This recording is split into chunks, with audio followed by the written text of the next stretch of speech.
Welcome to my YouTube channel Andre Junta yang akan memberikan Anda informasi menarik. Tentunya keberadaan Van der Tuuk di Tanah Batak memang bukan secara khusus menjalankan misi penginjilan atau misionaris seperti misi yang dibawakan oleh Nommensen atas Samuel Munson dan Henry Lyman atau sejumlah misionaris lain yang pernah datang ke Tanah Batak. Namun kedatangan Van der Tuuk di Tanah Batak memiliki peranan penting bagi pekerjaan misi di wilayah yang dulunya disebut sebagai wilayah barbar tersebut.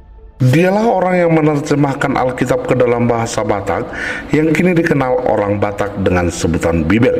Dia juga orang yang mengajarkan bahasa Batak kepada para misionaris yang ingin menginjili di Tanah Batak. Van der Tuuk lahir di Malaka pada tanggal 23 Februari 1824. Ia merupakan anak sulung dari Sevridus van der Tuuk yang berasal dari Friesland di Belanda Utara dan Louis Nebroner. Perjuangan Van der Tuuk di Tanah Batak bukanlah perkara mudah. Dia seorang diri berada di Tanah Batak, di tengah-tengah stigma masyarakat yang menganggapnya bagian dari company. Dalam surat-suratnya yang menceritakan perjalanannya di Tanah Batak, Van der Tuuk mengungkapkan banyak keluhan. Dia bercerita betapa dia tidak nyaman dengan segala situasi di wilayah tersebut. Meski pada akhirnya dia berhasil mempelajari bahasa Batak yang kini dampaknya dirasakan oleh orang Batak sendiri.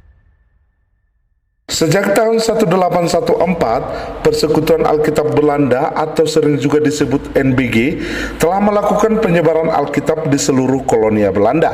Untuk Hindia Belanda termasuk Indonesia, Persekutuan Alkitab telah menghasilkan terjemahan bahasa Melayu. Lalu pada tahun 1845, mereka memutuskan untuk membuat terjemahan Alkitab dalam bahasa Dayak, Makassar, Bugis, dan bahasa Batak. Kemudian pada tahun 1848, NBG mengirim B.F. Mathis ke Makassar, diikuti dengan Van der Tuuk ke daerah Batak. 2 tahun kemudian, tepatnya tahun 1851, Van der Tuuk berangkat menggunakan kapal ke Padang, Sumatera Barat, untuk meneruskan perjalanannya ke Tapanuli. Akhirnya, ia menetap di Sibolga di Keresidenan Tapanuli. Sebenarnya, Van der Tuuk menilai tempat tersebut tak cocok untuk studi yang dilakukannya. Atas dasar itu, ia membangun rumah kecil di Barus yang terletak sekitar 50 km di sebelah utara Sibolga. Di Sibolga dan Baruslah, ia kemudian mendalami bahasa Batak guna menyelesaikan tugas utamanya. Secara perlahan, Van der Tuuk mulai melaksanakan tugas utamanya. Sebelum menerjemahkan Alkitab ke bahasa Batak, Van der Tuuk menyusun daftar kata bahasa Batak dengan benar guna mencari terjemahan yang baik. Caranya, ia berkomunikasi langsung dengan masyarakat sekitar. Kelak, komunikasi yang dilakukannya menjadi dasar untuk menerjemahkan Injil. Selama berada di Tanah Batak, Van der Tuuk telah menerjemahkan sebagian dari Alkitab ke dalam bahasa Toba, menyusun kamus bahasa Batak Mandailing, Toba, dan Pakpak. Menyusun tata bahasa Toba ini dikenal dengan bahasa ilmiah pertama di Hindia Belanda. Karena kehebatannya dapat menggunakan bahasa Batak dengan fasih, warga setempat memberikan julukan kepada Van der Tuuk. Mereka menjuluki Van der Tuuk dijuluki si Pandortou, si Raja Tuuk, atau si Balga Igung. Dia pun melaporkan kesulitannya untuk mengambil uang di daerah terpencil seperti Barus, sementara biaya hidup di Sumatera jauh lebih mahal ketimbang biaya hidup di Jawa.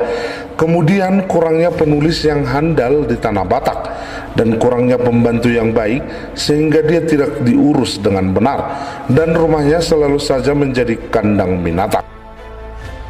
Van der Tuuk juga mengeluhkan cuaca yang tak bersahabat dan serangga yang sangat mengganggu sehingga dia harus mengulang menjalin naskah. Dia juga mengeluhkan kurangnya percakapan intelektual dan perasaan kesepiannya. Dia juga merasa terganggu dengan apa yang disebutnya dengan kemalasan, kejorokan, dan keserakahan orang Batak.